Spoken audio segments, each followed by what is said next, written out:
There is a specific kind of exhaustion that sets in around midlife. It is not the tiredness that sleep can cure.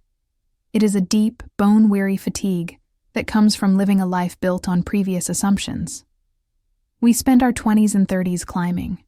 We are focused on accumulation, on establishing security, on achieving the milestones society defined for us.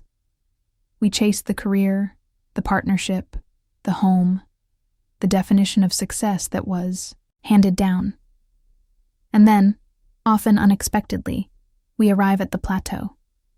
We look around at the life we built, and while it might be objectively good, even enviable, there is a quiet, persistent emptiness residing in the center of it. This is the moment when the effort required to maintain the structure starts to outweigh the satisfaction derived from it. It is a silent frustration. It is difficult to talk about because, from the outside, there is nothing immediately wrong. You have the responsibilities. You have the mortgage, perhaps the title, the family commitments. But internally, the engine that once drove you, that pure ambition, that hunger for the next promotion, the next big thing, it has sputtered. This is often misinterpreted as depression or simple burnout, but it is something deeper. It is a psychological realization that the entire framework of motivation has shifted. We are no longer driven by the desire to acquire or impress. We are searching for something else entirely: meaning. The frustration is compounded by disappointment, but it is a subtle kind of disappointment. It is not disappointment with specific people or events, but disappointment that all the effort, all the sacrifice, did not deliver the feeling of intrinsic happiness that we were promised. We did everything right. We followed the map. Why did the treasure chest feel so light when we finally opened it? This feeling of being lost, even when surrounded by evidence of success, is one of the most isolating experiences of life after 40. We feel we should be grateful. We should be settled. We should be the rock for everyone else. Yet, inside, we feel like a tourist in our own life, moving through familiar rooms without recognizing the furniture. The weight of routine becomes suffocating. When we were younger, routine was grounding. It was the stable platform from which we launched ourselves toward new goals. Now, routine feels like gravity itself, pressing us down, predictable and inescapable.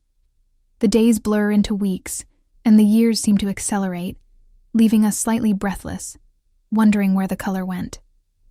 This psychological transition demands an identity shift that most people resist, simply because it is terrifying. Our identity has long been tied to what we do, the job, the role of parent, the role of partner, the role of community contributor. But now, the internal self is asking, who are you when you strip all those roles away? For many, the first area of intense conflict is work. We may be at the peak of our careers, earning well, respected in our fields. But the work itself often feels hollow. The tasks are administrative, political, or managerial.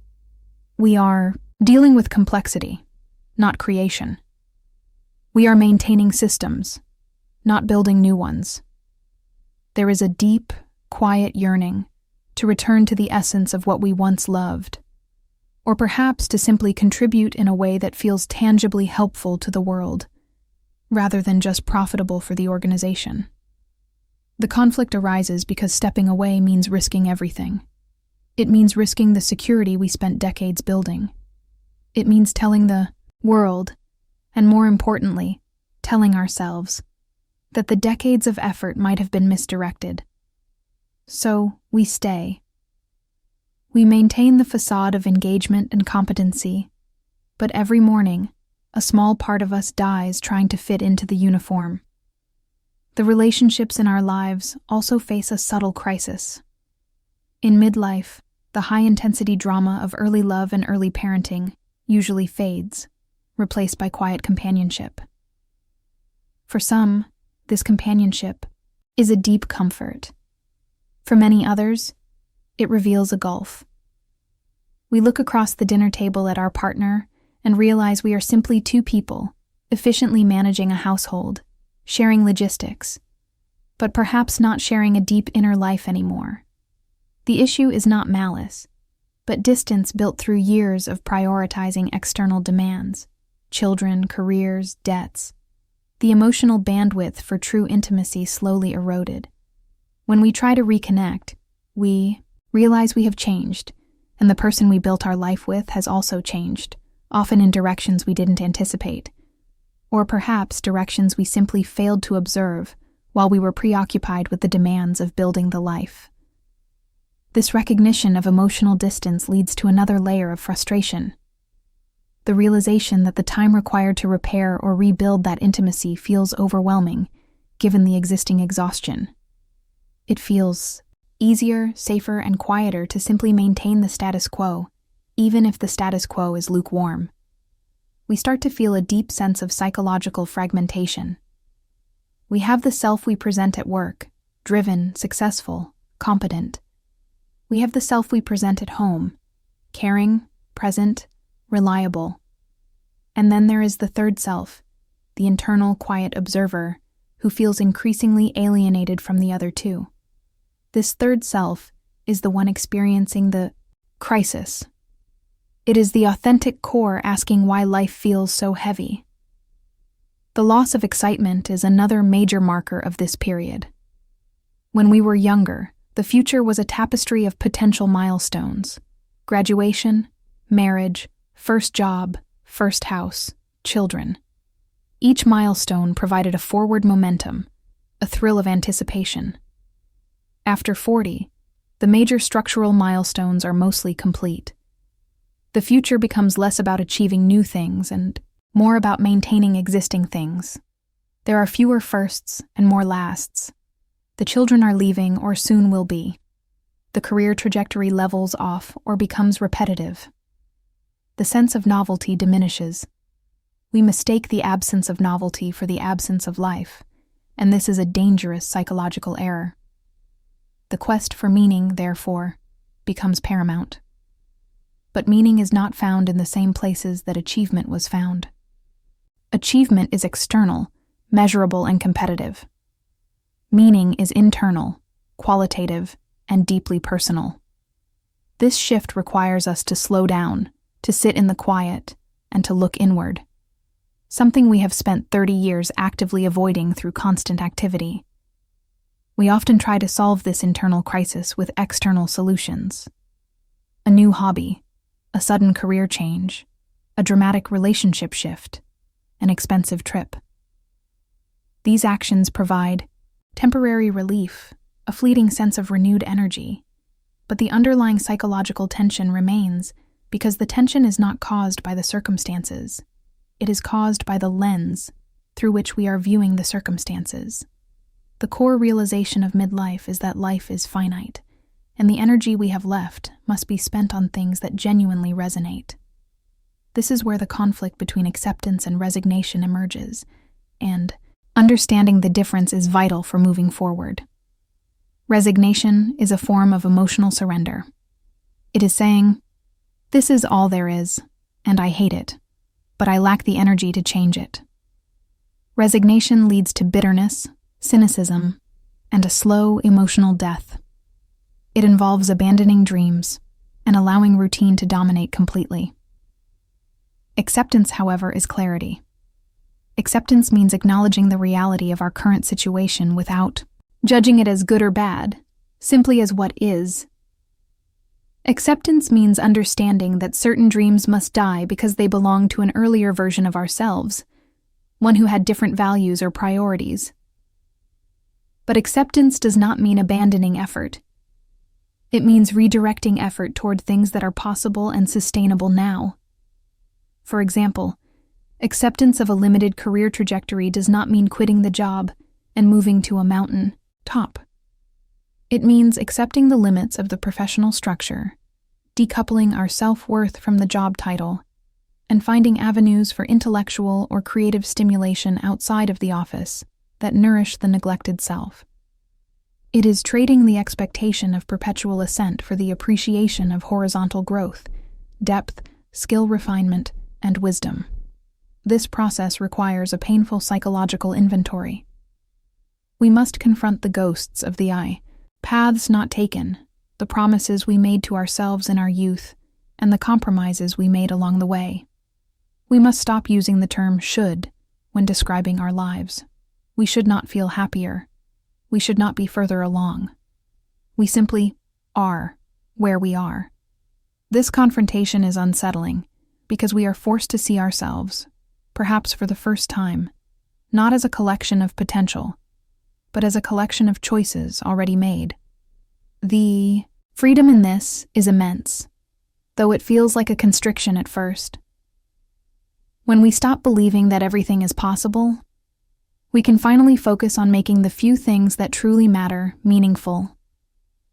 The internal conflict often manifests as a deep intolerance for superficiality. We suddenly find ourselves unable to tolerate small talk, pointless meetings, or relationships based purely on convenience. Our emotional resources are too precious to waste on things that drain us without offering depth in return.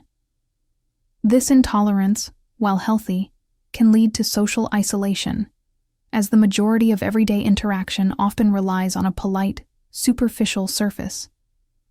We must learn to set boundaries, not as a defensive mechanism, but as a way of curating our emotional environment. Setting boundaries after 40 is often about saying no to opportunities that look good on paper, but feel wrong in the gut. It is prioritizing recovery and internal quiet over external obligation. The fear of irrelevance is another major psychological hurdle. As younger generations rise, they bring new language, new technologies, and new priorities. We look at the sheer speed of change and fear becoming obsolete. This fear often drives us to cling tighter to our existing status or, conversely, to try desperately to stay current, which only increases the internal exhaustion. The mature psychological response is to shift focus from relevance to wisdom. Relevance is fleeting and tied to the moment. Wisdom is enduring and tied to experience. Our value is no longer in being the fastest or the newest, but in our ability to synthesize complexity, understand human nature, and offer perspective that only time can grant. This realization requires confidence in our own lived experience, independent of external validation. In relationships, the midlife period requires shifting the focus from passion to profound respect. True intimacy in this phase is not defined by constant excitement, but by the safety of knowing that another person sees our flaws, our history, and our quiet fears, and chooses to remain present. It is the shared recognition that life is difficult and the comfort of navigating that difficulty together. If the relationship is to survive this transition, both parties must be willing to dismantle the old agreements and create new ones based on who they are now, not who they were 20 years ago. This requires intentional conversation, not just parallel living. It requires understanding that the person beside you is also going through their own version of this quiet crisis. The challenge of raising children, particularly those entering adulthood, adds another layer of complexity. We are simultaneously letting go of our primary parenting role, a significant part of our identity for many years, while facing the financial and emotional challenges of aging parents. We become the hinge generation, supporting both the future and the past, often feeling squeezed and depleted in the middle. The key to navigating this is self-compassion. We must stop judging our emotional state based on the curated happiness we see presented by others. Everyone, especially those who appear successful and settled, carries this internal weight. This quiet crisis is a standard feature of human development, not a sign of personal failure. It is the necessary process of shedding the skin of youth and maturing into genuine adulthood. To find clarity, we must first allow ourselves to feel the flatness. We must sit with the disappointment without trying to fix it immediately. Psychological. Change is not a sudden revolution. It is a gradual evolution driven by quiet observation. We begin by reclaiming small pockets of time for non-productive thought.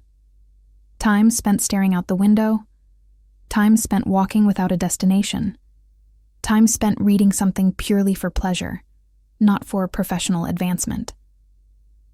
These moments of mental decompression are crucial because the answers we seek, the definition of meaning for us, will not arrive in the middle of a busy schedule. They emerge in the silence. We must also reevaluate our relationship with purpose. Purpose is often presented as a grand, singular calling that requires us to quit everything and move to a remote village. For most people, genuine purpose after 40 is found in the meticulous maintenance of their own life and their community. It is the quiet commitment to integrity, to kindness, to showing up reliably for those who depend on us, and to performing small acts of sustained effort that benefit something larger than our individual status. It might be volunteering time, mentoring a younger colleague, mastering a craft, or simply being a deeply attentive listener. These acts lack the glamour of the earlier achievements, but they deliver a profound, steady sense of worth that external validation never could. We are moving from a metrics-based existence to a values-based existence. This requires knowing, truly knowing, what we value now. Not what we said we valued 10 years ago, but what truly matters in the face of limited time. If integrity is a core value, then we must ensure our work and our relationships reflect that, even if it means sacrificing some comfort or convenience. The acceptance part is realizing that this transition is a negotiation with reality. The younger self dreamed of perfect freedom, perfect love, and boundless energy. The mature self recognizes that life is messy, love is effortful, and energy is finite. The beauty of this phase is that we gain the power to choose which messes we are willing to manage, which efforts are worth our time, and where our limited energy will be most effectively spent. We are learning to choose depth over breadth. Instead of seeking 1,000 fleeting experiences, we seek a deep, sustained relationship with a few things: a piece of music, a skill, a conversation, a garden, or a small circle of trusted confidants. This concentration of effort yields a richer internal life, which is the only true measure of fulfillment in midlife. The key psychological task is integration. We must integrate the youthful, ambitious self with the quiet, reflective self that is emerging. We must honor the years spent building the infrastructure while refusing to be imprisoned by it. We must find a way to live within the existing constraints, the job, the mortgage, the family, while simultaneously carving out space for genuine self-expression and internal growth. This is the quiet courage required of those navigating life after 40. It is not the courage of confrontation or defiance. It is the courage of stillness. It is the bravery required to look at a life that appears fine on the surface and admit, I need something more authentic. This is not a crisis to be solved quickly, but a profound reorientation to be lived through patiently. It requires us to trade the illusion of control for the peace of presence. It requires understanding that the greatest disappointment we face is often the disappointment in our own unrealistic expectations, not disappointment in the reality of the world itself. When we let go of the need for continuous excitement and external validation, we start to notice the smaller, more enduring rhythms of life. The quiet satisfaction of a complex problem solved, the comfort of companionship in silence, the deep joy of witnessing the independence of those we raised. These are not fireworks. They are deep, steady flames. The journey after 40 is about transforming the silent exhaustion into deliberate, focused energy. It is about understanding that the time we have left is the most precious resource, and managing it with kindness, clarity, and uncompromising honesty about what truly matters. We are finally learning the difference between having a life and living one deeply. This quiet crisis, when embraced, is simply the call to authenticity.